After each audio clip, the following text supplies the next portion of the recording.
Hello sir. என்ன sir இன்னைக்கு சீக்கிரம் வந்துட்டீங்க? ஆ பாருங்க சார், மணி 10 தான் ஆகுது, அதுக்குள்ளே வந்துட்டீங்க இன்னைக்கு. எப்போதும் லேட்டாக தானே சார் வருவீங்க, இன்னைக்கு என்ன சார் சீக்கிரம் வந்துட்டீங்க? நான் எத்தனை மணிக்கு வந்தேன்? 9:50க்குலாம் உள்ளே வந்துட்டேன். நீங்கள் வர நேரம் இதா? நீங்கள் மேனேஜரா நான் மேனேஜரா? ஒன்றுமே புரியலை சார். நீங்கள் சீக்கிரம் வந்துட்டு என்ன லேட்டுன்னு சொல்கிறீங்களா சார்? பாருங்க சார், டைம் பாருங்க சார், எல்லா வாட்சிலையும் பாருங்க சார், 10 தான் ஆகுது. அதுக்குள்ளே நீங்கள் சீக்கிரம் வந்துட்டு எங்களை லேட்டுன்றீங்க. தொடர்ந்து ஒரு 4 நாள் லீவ் விட்டா போதுமே. ஆஃபீஸ்க்கு ஒழுங்காக வரணுன்னு உங்களுக்கு எண்ணமே வராது இல்லை? உங்கள் இஷ்டத்துக்கு மாதிரி வருவீங்க. உங்கள் தாத்தா வீடு பாருங்க இதை. இந்த ஃபைலை கொடுத்து அந்த அம்மாவை சீக்கிரம் முடிக்க சொல்லுவேன். ஐயோ, டைம் ஆயிடுச்சு. மேனேஜர் வேறு வந்துட்டாரே, கார் வேற வந்து நிற்கிதே. என்ன சொல்லுவானா அந்த ஆள், அது வேற. அப்பாடி, ஒரு வழியாக 2 பஸ்ஸை பிடிச்சி மாறி மாறி வந்து சேர்றதுக்குள்ள பான்னு ஆகுது. இதில் மேனேஜரை முன்னாடியே வந்துட்டார். எதுக்கு இந்த மனுஷன் முன்னாடியே வந்தார்? இவரை டைமை நம்ம மாற்றி வச்சிடலாம். இப்போதான் 10 மணின்னு சொல்லிடலாம். ஐயோ, மேனேஜர் வந்துட்டாரு, என்ன பண்ணுறது? டைமை மாற்றிட வேண்டிய. டெய்லி லேட்டாக வர ஆள் இன்னைக்கு ஏன் சீக்கிரம் வந்தார்? லீவ் முடிஞ்சு நம்ம கொஞ்சம் லேட்டாக வந்துட்டா இந்த ஆள் கத்துவார். நமக்கு பஸ்ஸு கிடச்சி வந்து சேரணும்ல. சரி, நம்ம வேலையை ஆரம்பிப்போம். கேட்டால் பார்த்துக்கலாம், டைம் இருக்குல்ல. அவர் வாட்சி ஓடலன்னு சொல்லிடலாம். அவர் வந்து முன்னாடியே உட்காந்துட்டா நம்ம என்ன பண்ண முடியாதுக்கு? அவர் கேட்டால் பதில் சொல்லிக்கலாம், நம்ம வேலையை பார்க்க. Hello sister, good morning. Madam, என்ன இந்த ஃபைலை உடனே முடிக்க சொன்னாங்க மேடம். சார் சார், உங்களை மேனேஜர் கூப்பிடுறாரு. இவருக்கு அதே தான், அதை வரேன்னு சொல்லு போ. பாபு, இது என்ன டேபிள்ல இவ்வளோ டஸ்டா இருக்கு, கிளீன் பண்ண மாட்டீங்களா? மேடம், இந்த கிளீனிங் வேலைலாம் என் வேலை இல்லை மேடம், அதுக்கு ஹவுஸ் கீப்பிங் வருவாங்க, அவங்கள்ட்ட சொல்லுங்க. என்கிட்ட சொல்றீங்க? என்னை பார்த்தா எப்படி இருக்கு? ஹவுஸ் கீப்பிங் வரல, அவங்க வந்து கிளீன் பண்ண சொல்லல. இது எப்படி நாங்கள் உட்காந்து ஒர்க் பண்ணுறது? ஒரே டர்ட்டியா இருக்கு. அந்த அம்மா இப்படிதான்ப்பா சொல்லுவாங்க. அந்த அம்மா வீட்டை போய் பாரு, ஒரே குப்பையா இருக்கும். இங்க வந்து டர்ட்டி ஹாட்டின்னுவாங்க. போய் பார்க்க சொல்லு அவங்க வீட்டை. மேனேஜர் கூப்பிடுறாரா? எதுக்கு? வர சொல்லு போ. நம்ம வேலையை நம்ம சரியா தானே செய்யறோம். நம்ம என்ன சீக்கிரம் அப்படியே வந்து முடியுமா? அவர் மாட்டு கத்திட்டு கிடப்பாரு. அந்த ஆளுக்கு என்ன வேலை? வீட்டுல எவ்வளவு வேலை இருக்குது. பசங்களை ரெடி பண்ணணும், அவங்களுக்கு லஞ்சு கட்டணும், லஞ்சு செய்யணும், பாத்திரத்தை கழுவணும். 2 பஸ்ஸை மாறி நான் வரத்துக்குள்ள போதும். என்ன செய்யறது? இங்க வந்தா இந்த ஆள் எல்லா நேரத்துலயும் லேட்டா வருவாரு. இன்னைக்கு என்னன்னா சீக்கிரம் வந்து உக்காந்துட்டு உயிரை வாங்குறான். என்ன ஃபைலா? முடிக்கிறேன் சொல்லு அந்த ஆள்கிட்ட, நான் முடிச்சிடுறேன். ஹலோ ரவி. என்னங்க சிஸ்டர், இது எப்படிப்பா? இது இந்த ஃபார்மேட் எப்படி போகிறது? எனக்கு கொஞ்சம் தெரியல, கொஞ்சம் சொல்லிக்கூட. அந்த எக்ஸல் ஃபார்மேட்டா? அது எனக்கு கூட சரியா வரவே சிஸ்டர். எப்படின்னு எனக்கும் தெரியல. இருங்க நான் பார்க்குறேன் பொறுமையா. உனக்கும் தெரியலையா? சரி. என்ன மேடம், இந்த டேட்டா உங்களுக்கு பண்ண தெரியாதா? நான் பண்ணி காட்டுறேன் பாருங்க. உனக்கு தெரியுமா? எப்படி தெரியும்? கொஞ்சம் வந்து சொல்லி கொடு பார்க்கலாம். என்ன மேடம், இது உங்களுக்கு தெரியலன்றீங்க? இதை பாருங்க, இதான் பார்த்துக்கோங்க நல்லா. இவ்வளோதான். ஓ, இது தெரியாதா சார்? உங்களுக்கு தெரியாதா? என்ன சார் நீங்க பெரிய படிச்சுட்டு இன்ஜினியரிங் சர்டிஃபிகேட் வாங்கிட்டு தந்துடுறீங்க. எனக்கு இதெல்லாம் படிக்காமலே எனக்கு எல்லாம் தெரியும். இந்த மேனேஜருக்கு எங்க தெரியுது? அனுபவம்லாம் பத்தாது, சர்டிஃபிகேட் வேணுமா? சர்டிஃபிகேட் ஒன்றும் தெரியாதெல்லாம் ஆஃபீஸில் வந்து உட்காந்துருக்குது. Good morning sir. வாங்க மேடம் வாங்க. நீங்கள் கூப்பிட்டுதான் பியூன் வந்து சொன்ன.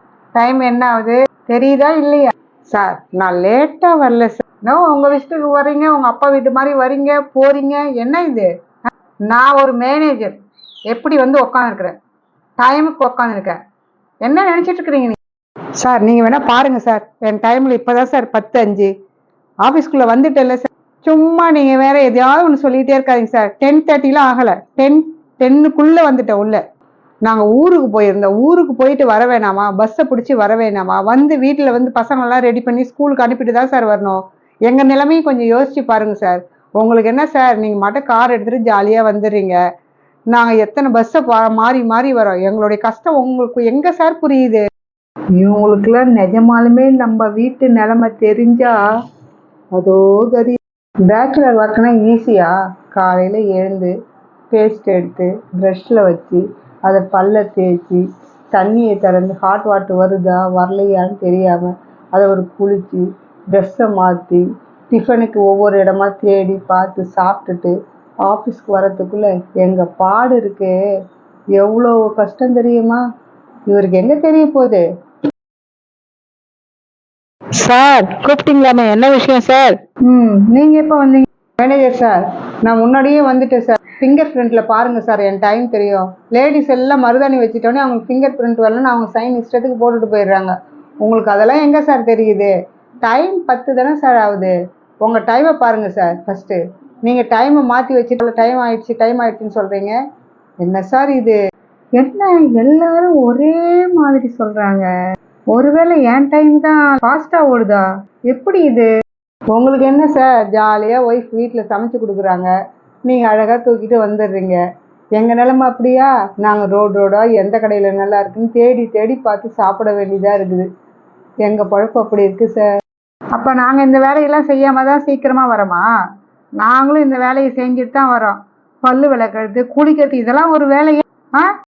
என் நிலைமை தெரியாம பேசுறானுங்க ஆபீஸ்ல. என் நிலைமை வீட்டுல எப்படி இருக்குன்னு இவங்களுக்கு எப்படி தெரியும்? இந்த ஆளு இங்க நம்மளை தான் ஓட்டுவாரு. அவங்க வீட்டுல போய் பாரு, அவங்க பொண்டாட்டிக்கு பயந்துக்கிட்டு எப்படிலாம் வேலை செய்யறாருன்னு. இங்க வந்து நம்மள ஓவரா ஓட்டுறாரு. வீட்டுல எவ்வளவு வேலை இருக்குது.